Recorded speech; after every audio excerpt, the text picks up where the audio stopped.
Assalamualaikum warahmatullahi wabarakatuh. Saya dari kelompok 10 dengan Universitas Bina Sarana Informatika ingin memperkenalkan kelompok saya. Saya sendiri adalah Raihan Firmansyah dari kelas 442B.37. Saya Divan Aditya Rahman. Saya Selhan Huta Galung. Saya Inovasi Susterisata. Kita di sini ingin membuat tugas sebuah wawancara seorang guru dan seorang murid. Assalamualaikum warahmatullahi wabarakatuh. Saya adalah Raihan Firmansyah dari Universitas Bina Sarana Informatika ingin mewawancarai seorang guru untuk sistem pembelajaran online dari COVID-19 ini. Mungkin Ibu bisa pengenalan sedikit untuk kita semua yang menonton. Memberi pandangan tentang apa? Sistem pembelajaran online dari COVID-19 ini. COVID-19 kan sudah setahun ya. Waktu itu awalnya 16 Maret 2020. Saat itu setelah penilaian tengah semester baru saja selesai kan, penilaian tengah semester, lalu langsung semua sekolah ditutup sehingga pembagian rapor pun tidak bisa dilaksanakan ya kan. Padahal itu tanggung 1 minggu lagi akan pembagian rapor gitu. Lalu sampai berlanjut sampai kenaikan kelas bulan Juni Juli ya kan. Nah, kami pikir setelah kenaikan kelas itu bisa dilakukan tatap muka, tapi ternyata kan keadaan belum memungkinkan, kondisi COVID masih belum stabil, jadi tetap berlanjut PJJ tersebut. Nah, untuk agar terlaksana PJJ yang aktif yang aktif dilaksanakan dalam PJJ adalah memakai aplikasi WA. Karena WA tersebut gampang digunakan oleh murid, orang tua murid juga, dan guru ya kan. Soalnya kan ini istilahnya itu kita mendadak gitu ya kan, mendadak untuk menggunakan digital ya kan. Selama ini kan guru-guru juga istilahnya tuh kalau anak sekarang bilang gaptek ya, agak teknologi ya, gagap dengan teknologi digital. Nah, tapi kita semua tuh dipaksa untuk bisa ya kan, murid dipaksa untuk bisa, guru dipaksa untuk bisa menggunakan digital. Nah, selama ini yang familiar dengan kita adalah WhatsApp ya kan, yang istilahnya orang tua pun juga bisa ya kan. Nah, jadi orang tua murid banyak yang meminta aplikasi yang digunakan adalah WhatsApp. Untuk penjelasan pelajarannya, terutama seperti Ibu ya, kan matematika, jadi Ibu menggunakan YouTube. Iya, jadi YouTube yang berkaitan dengan pelajaran yang akan dibahas, dengan materi yang akan dijelaskan, bisa dicari di YouTube yang berhubungan berhubungan tepat gitu dengan yang pelajaran yang dimaksud. Tapi Ibu ada kesulitan mengajar gak untuk sistem online ini, Bu? Dari secara pribadi ya?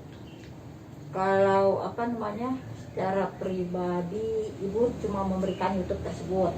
Nah, cuma banyak komplain ya kan, komplain dari murid, dari orang tua murid ya kan, apalagi dengan matematika ya, istilahnya dijelaskan saja masih belum nyambung ya kan, masih belum mengerti, apalagi cuma menonton YouTube gitu ya kan. Kalau menurut gurunya sendiri sih itu sudah termasuk jelas gitu, tapi kan untuk murid belum tentu ya kan. Kita udah memberikan hasil sebesar iya, apalagi yang daya tangkapnya lemah ya kan, daya tangkapnya lama, dan orang tua murid pun juga belum tentu dia paham dengan pelajaran tersebut ya kan, sudah pasti tidak paham kan. Akhirnya membuat stres juga untuk orang tua murid ya kan, stres. Dan lalu juga kita kan memberi penjelasan tersebut lewat YouTube, pasti ada tugas yang diberikan. Nah, bagaimana kalau mereka tidak mengerti, maksudnya bagaimana mereka mau menjawab kalau mereka tidak mengerti dengan penjelasan tersebut, ya kan? Kalau tatap muka kan, kalau dia tidak mengerti bisa bertanya langsung ke gurunya, begitu ya kan? Nah, kami guru bisa menjelaskannya. Kan? Tapi kalau jarak jauh begini, mereka juga sulit bertanya, gitu. Ya kan? Kami guru juga sulit menjelaskan.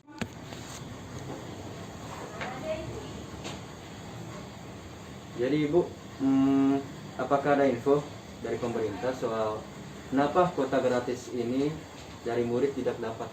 Iya, tidak ada ya. Tidak ada, Ibu baca di berita juga tuh di Google, cuma ada pemberitahuan ada kuota gratis gitu, tapi ternyata murid pada tidak dapat, pada komplain. Kan yang mendata untuk bisa mendapatkan kuota gratis itu operator sekolah ya. Nah, bahkan operator sekolah juga tidak dapat info kenapa kuota gratis ke murid itu tidak sampai gitu, tidak ada lagi. Tapi menurut Ibu, apakah pemerintah seharusnya memberikan kuota ini? Harus, karena Sangat tidak harus, ya? semua orang tua mampu memberikan kuota. Bahkan banyak yang meninggalkan PJJ itu alasannya tidak punya kuota, ya kan? Akhirnya tidak bisa ikut PJJ, bisa ikut pembelajaran.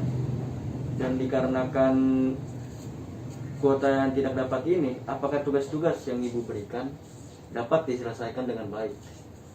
Nggak bisa, dia tidak bisa ikuti pelajaran. Kalau WA ya kan, biasa tidak ada kuota bisa kita ya kan. Iya. Tapi kalau YouTube itu kan harus ada kuota ya kan. Benar. Menonton YouTube itu harus ada kuota. Nah, bagaimana dia bisa menjawab tugas kalau dia tidak melihat penjelasannya lewat YouTube tersebut gitu. Akhirnya tidak ada tugas yang bisa diselesaikan oleh dia gitu.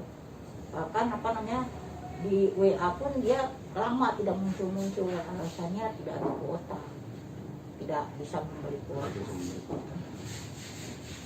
Jadi terhambat juga lah. Sangat terhambat ya. Iya. Tergantung dengan Tapi, kuota ya. Gimana pendapat Ibu soal siswa tidak mendapatkan kuota gratis ini pada pemerintah? Kasihan juga ya kan, tapi juga kita guru tidak bisa berbuat apa-apa. Kalau dipaksakan juga membebani orang tua, kalau orang tuanya memang tidak mampu memberikannya ya kan, ya mau nggak mau guru cuma bisa maklum ya kan. Dan saya juga masih ada pertanyaan lagi. Jadi kita kan lagi berada di COVID-19 ini, dan juga kita sedang daring online juga kan. Manfaat dari pembelajaran online ini secara pribadi menurut Ibu? Di pihak murid atau di pihak guru? Di pihak guru dan juga pihak guru. Di pihak guru, Dari pihak mungkin guru kan istilahnya udah banyak yang tua gitu ya, banyak yang praktek. Nah, dengan PJJ ini mereka jadi melek digital lah gitu ya. Mereka melek digital. Kalau untuk murid mungkin dia lebih mandiri kali. Lebih mandiri untuk bisa menyelesaikan tugasnya ya kan. Lebih mandiri, mungkin juga ya yang tidak bisa digital juga bisa jadi bisa gitu ya kan. Kan tidak hanya memakai WA, kalau ulangan umum itu memakai Google Form kan, atau ada juga yang lainnya tuh Quizzes ya kan. Tapi Quizzes jarang digunakan, kebanyakan menjawab lewat Google Form kan. Mereka jadi ya paling keuntungannya itu aja lah, jadi lebih mengenal dunia digital. Ya, dunia digitalnya paling nggak ya sedikit lah dengan fungsi-fungsi kegunaan yang ada di Google itu ya kan, di Google Drive itu apa saja gitu. Dan pendapat Ibu untuk untuk pembelajaran online ini, apakah harus cepat-cepat offline atau harus tetap diteruskan? Kalau diteruskan, murid sudah pada jenuh ya. Sudah pada jenuh ya? Bahkan ada yang setahun ini meninggalkan PJJ. Padahal dia pintar, anaknya. Pintar Ya, sekali. sampai kemarin itu penilaian akhir semester itu kan syarat untuk bisa naik kelas. Itu dia nggak mau ikut, Dia nggak mau ikut. gara-gara kesal dengan pembelajaran online ini. Dia maunya tatap muka, dan itu bukan 1-2 murid, ya kan? Udah apa namanya? Ya bisa dibilang lebih lah dari 2 murid gitu ya, kelas 7, kelas 8 gitu. Nggak mau lagi apa namanya ikut PJJ. Iya, dia bilang nggak mau belajar kalau bukan sekolah. Maksudnya tuh sekolah langsung tatap muka. Nah ini kan harapannya bulan Juli besok, ya kan, Pak Menteri juga tuh, Pak Nadiem sudah mengimbau untuk masuk ya tatap muka. Tapi ternyata COVID-nya ini tinggi lagi. Semakin meninggi. Ya DKI apa namanya belum tahu juga. Nah sementara orang tua murid juga udah banyak yang menanyakan kapan masuk sekolah. Murid juga banyak menanyakan kapan masuk sekolah, sudah pada kangen dengan teman-teman ya kan, kangen dengan sekolah, kangen dengan guru-guru gitu. Nah, kami dari pihak sekolah bisanya cuma mengikuti instruksi dari atas ya kan, dari gubernur dan dari menteri. Gue pengen nanya dong. Di pertanyaan pertama gue, apa saja sih pro dan kontra dari pembelajaran online ini di masa pandemi? Kalau untuk pro-nya, mungkin supaya virus yang ada di, ya mungkin untuk pro-nya ya, kan ini kan virus gampang booming ya, mungkin supaya tidak tambah menyebar luas. Tapi kalau untuk kontranya, kurang pengetahuan, harusnya kita dapat pengetahuan yang lebih gitu, jadi lebih minim, terus ilmu yang didapat lebih sedikit, terus waktunya kurang efisien, kayak waktunya tuh yang harusnya banyak untuk lebih tahu lagi tentang ilmunya jadi terbatas waktunya.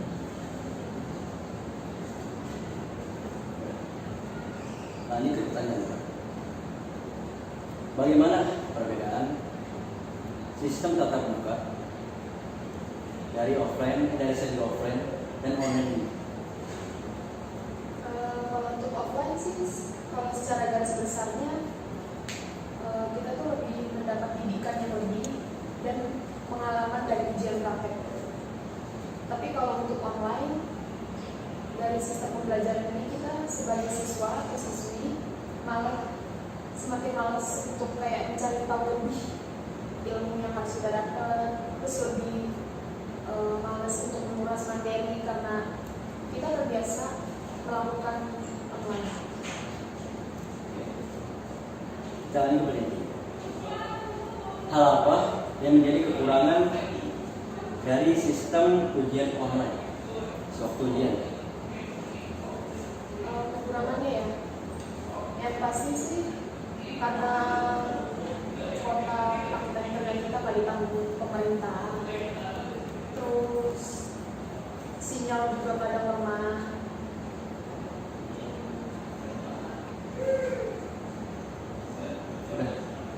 Dan pendapat tuh gimana kalau soal pembelajaran online ini yang secara beda?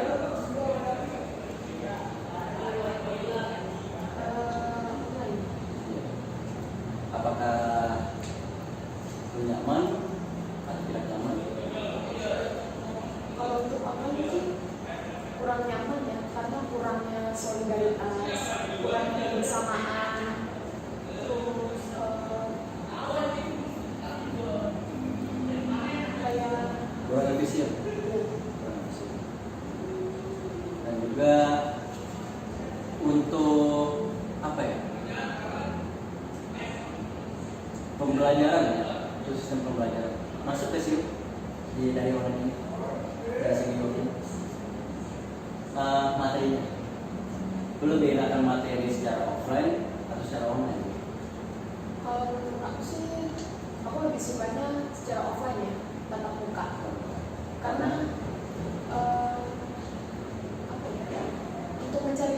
dalam materi itu gimana? Untuk mencari tahu maknanya tidak. Iya. Sekian dari saya. Terima kasih untuk kalian yang sudah mendengar dan mohon maaf jika ada kata-kata yang menyinggung Anda ataupun yang membuat Anda tersinggung. Jadi, assalamualaikum warahmatullahi wabarakatuh.